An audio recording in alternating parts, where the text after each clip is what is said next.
બહુ ગંભીર વિષય છે. એક બ્રાહ્મણની છોકરીને મા બાપે અમેરિકા ભણવા મોકલી. 60 લાખ રૂપિયા ફી આપીને 6 મહિના પછી છોકરી 15 દિવસ અહીંયા આવી અને 7મા દિવસે રાત્રે 2 વાગે ઘરેથી ભાગી ગઈ. એને પ્રેમ થઈ ગયો અને એવા ઘરમાં ગઈ કે જ્યાં 2 ટાઈમ ખાવાની તકલીફ છે. બહુ ગંભીર વાત છે. મોબાઈલ ખરાબ નથી, પણ સાહેબ સરસ વાત કહેતા હતા કે જે મા બાપ અને બાળકો વચ્ચે કોમ્યુનિકેશન, છોકરા કલતા જ નહીં. તમે આમાંથી ઊંચા આવો તો ને. મારી પાસે બધા લેડીઝ બહુ આવે. પેરેન્ટિંગ, સાહેબ અમારા લાલીઓ તો ઉઠે તોય મોબાઈલ, સંડાસમાં જાય તોય મોબાઈલ, જમવા બેસે તોય મોબાઈલ. આનો રસ્તો શું? મેં તો બેને પેટમાં તો તમે ધંધો જ આ કર્યો છે. પેલો અભિમન્યુ કોઠા શીખીને જ આવ્યો છે. કેટલી બહેનો બાળકો કન્સીવ કરે ત્યારે ગર્ભ સંસ્કાર વિશે જાણે છે. સાલું એક ગાય કે ઘોડાનું સારું બચ્ચું પેદા કરવું પડે ને તો આપણે સારામાં સારું બધું જોઈને કરીએ. અહીંયા લાલીઓ આવી ગયો, લગ્ન કરીને આખા ગામમાં ફરે, લાયો લાયો. જીવન સાથી નક્કી છે. આપણા કર્મ પ્રમાણે મા બાપ, ભાઈ બહેન અને મળે છે સમાજે. કોઈના છૂટાછેડામાં પડવું નહીં. કરવું એ કરી લે, જેને કરવું એ કરે. 2% અપવાદ હશે, આપણે એમાં નથી પડવું. પણ આ અને બીજું, 10,000 વર્ષના સનાતન સંસ્કૃતિના એક પણ પુસ્તકમાં છૂટાછેડા જેવો કોઈ શબ્દ છે જ નહીં. આ સાલું બધું બહારથી આવ્યું છે. ડિવોર્સ, તલાક આપણી આ સંસ્કૃતિ જ નથી. હું હમણાં ઓસ્ટ્રેલિયા એક માઇકલના ઘરે ગયો, ધોરિયાન ઘરે. તો 2-3 બૈરા અને 4-5 છોકરા. મેં કીધું માઇકલ, આ છોકરી કોણ છે? અંગ્રેજીમાં પૂછ્યું કે this is my second wife, third husband daughter. મેં કીધું ઉભો લખવા દે. Second wife, third husband daughter. અને આપણે તો 4 આપણી. આ મજા છે બોસ. આ સંસ્કાર બ્રાહ્મણ સમાજને આપતો એ ચૂક્યો, અને એ ચૂક્યો એટલે ભગવાને એનો હાથ છોડી દીધો. જીવન સાથી નક્કી છે. જે મળે એની જોડે મસ્ત જીવી લેવું. પણ આપણે અંગ્રેજી બોલવું તો સ્પેલિંગ આવડવા જોઈએ. એમ લગ્ન કરવું તો પ્રેમ શું છે ખબર હોવી જોઈએ. પ્રેમ શું છે ખબર જ નથી.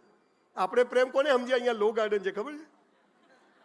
સાંજે 7 વાગે છોકરા છોકરીઓ પ્રેમ કરવા આવે તો હું જોવા જઉં. મા બાપે ગામડાથી મોકલ્યા, હાલા જશે, સારું ભણશે, ના મારા બેટા બગીચામાં જાય ઝાડ પાછળ, તો હું આમ કહીને જોઉં આમ. પછી છોકરો છોકરી એકબીજાનો હાથ પકડીને શું કહે? જો બકા. આ બકા કે એનાથી ચેતવું. હો, ડેન્જર શબ્દ છે. જો બકા. છોકરો છોકરીને કહે શું કે? જો બકા, તારે મને પ્રેમ કરવાનો, હું તને કરું. તારે કોઈ નહીં કરવાનો, હું કોઈ નહીં કરું. આ કેવી વાતથી 2 વેપારી ભેગા થાય? તારે મને માલ વેચવાનો, હું તને વેચું. તારે કોઈ નહીં વેચવાનું, હું કોઈ નહીં વેચું. બોલો 2 ભિખારી થાય કે નહીં? અહીંયા VS હોસ્પિટલ છે, તો કાકા સિંગ ચણા ખાતા તો એક ગાયો પકડવાનું પાંજરું આવ્યું, એમાં એક ગાંડો. મીના, મીના તું ક્યાં છે? તારા વગર નહીં જીવાય. કાકા કે આને શું થયું? કે મીના નામની છોકરીને પ્રેમ કરતો હતો, મીનાએ 5 વર્ષે ના પાડી દીધી. તો કે ખસી ગયું. હાલો કે પ્રેમ કરાય નહીં, કે હવે ઇન્જેક્શન આપશો ત્યારે શાંત થશે. કાકાને લઈ ગયા અંદર. થોડી વારમાં બીજું પાંજરું આવ્યું, એમાં એક ગાંડો. મીના, મીના આઈ લવ યુ, તું ક્યાં છે? કાકા કે આને શું થયું? કે આને મીના જોડે લગ્ન કર્યા. આટલું પ્રેમ છે. આ આપણે સમજ્યા. પણ પ્રેમ અને લગ્ન એટલે તું જેવી હતી, જેવી છે, જેવી હોઈશ. તું જેવો હતો, જેવો છે, જેવો હોઈશ. આપણે સાથે છીએ, આને લગ્ન કહેવાય. બાકી બધો વેપાર કહેવાય. બાકી પ્રેમ લગ્ન કરેલા લોકો કોવિડમાં કહેતા હતા તારું માંસ જુદું રાખ ને મારું માંસ જુદું રાખ. આ હાલા પ્રેમ લગ્ન કરે. જીવન સાથી નક્કી છે બોસ. અને પ્રેમ કોને કહેવાય એનો નાનકડો દાખલો આપું. હમણાં મારી વાઈફનો બર્થડે હતો. અમે લોકો પાર્ટી કરતા હતા હોટલમાં, ને એને બ્રેઇન સ્ટ્રોક આવ્યો. અને સી ગોટ પેરાલિસિસ. 8 વાગે પેરાલિસિસ આવ્યો હોટલમાં. 9 વાગે મારે સરદાર ધામમાં એક સેમિનાર, 1000 છોકરાઓ બેઠેલા. એ લોકોના ફોન આવે. મેં કીધું 9 વાગે પહોંચી જઈશ. 8 વાગે હતો. એક સાઈડ આખી પેરાલિસિસ, હાથ બાદ બધું પડી. મેં ડૉક્ટરને ફોન કર્યો. ડૉક્ટર કે સંજયભાઈ MRI કરવું પડે, આ કરવું પડે, 1.5 કલાક તો પહેલાં થશે. મેં મારી વાઈફને કીધું, મેં કીધું પલ્લવી જો આવું છે, મારે 9 વાગે સેમિનાર છે, આ કરવામાં 1.5 કલાક થશે, હું 1.5 કલાકમાં આવી જઈશ. મને કે તમે જઈ આવો. આને પ્રેમ કહેવાય. સમજ પડે? હું મળવા પડ્યું તમે ક્યાં જાઓ છો? આ પ્રેમ નથી. અને હું હમણાં જયપુર ગયો ને અઠવાડિયું, તો બધાના બૈરા ફોન કરે, ક્યાં છો, ક્યાં છો? મારી વાઈફનો એક ફોન નહીં. મને હાલી ગઈ કે શું? મેં ઘરે ફોન કર્યો. મારી દીકરી કે ના ના છે શું યાર તમે બી કે. હું ઘરે આવ્યો. મેં કીધું પલ્લવી તું એક ફોન ના કરે, બધાના બૈરા કેટલા ફોન કરે. મન કે બળદિયો જાય ક્યાં, હાજે ખૂટે જ આવે તું. આ પ્રેમ છે, આ પ્રેમ છે. અત્યારે તો ફોન ના લે ડિવોર્સ, ઓનલાઈન હતા ને કેમ ના લીધો ડિવોર્સ, ટોલરન્સ લેવલ ઘટી ગયું છે. દીકરા દીકરીઓ અને બહેનોને કહું છું, દીકરીઓ પૈણી જાય ને પછી વેવાઈને રોજ દીકરીને રોજ ફોન ના કરવો, બબી ખાધું, બબી તમારી જ છે, ખાઈ જ લે આવતી પહેલા. જે કરો તે બેસ્ટ કરો, બધું જ. મારામારી કરવાની થાય તો છોડવાની નહીં, એ બી બેસ્ટ. ઈશ્વર પર શ્રદ્ધા રાખવી, એને જન્મ આપ્યો. અરે આપણે તો ગુજરાતીઓ છીએ બોસ. દેશ આઝાદ થયો ને ત્યારે 2 ગુજરાતીઓ હતા, પટેલ ને ગાંધી.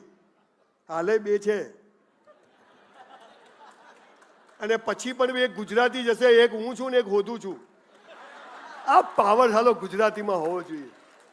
હું શું કરું, પ્લગમાં આંગળી ઘાલ દે તું, ભાઈ પૂરું થઈ જાય.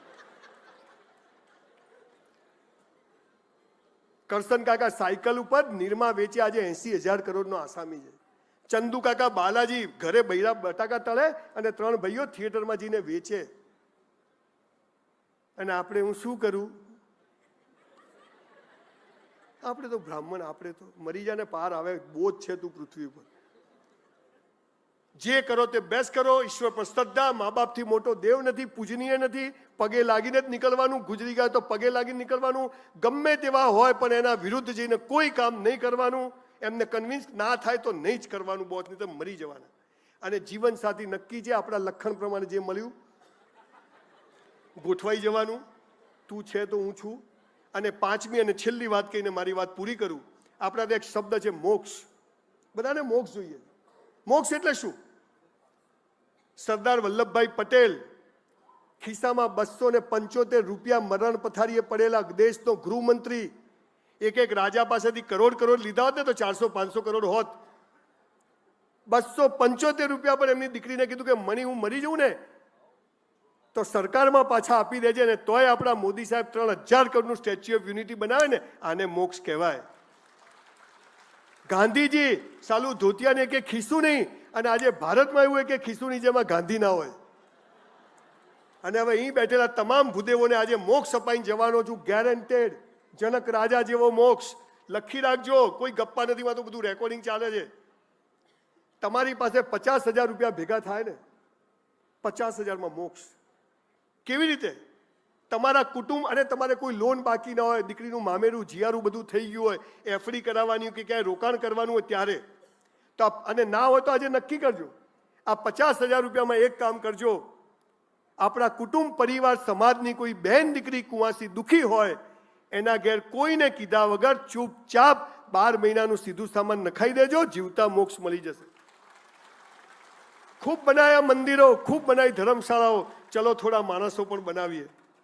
સાલા હું મર્સિડીઝમાં ફરું, મારી બેન પાસે સ્કૂટર ના હોય, અરે મારો બનેવી ગમે તેવો બોગસ હોય, બેન મારી છે, કુંવાસી મારી છે. આ ભાવને મોક્ષ કહેવાય. આપણે હાલા બંગલામાં રહીએ ને આપણી બેન ભાડે રહેતી હોય, અરે બનેવી ગમે તેવો હોય, આને મોક્ષ કહેવાય. આજે ગાડીઓ ભરીને જઈએ છે, કોઈને કહેતા નથી. આ તો એક કેળું વાલે ને 8 જણ ફોટા પડાવે. લોકો સાલા હું ભિખારી કે આ ભિખારી.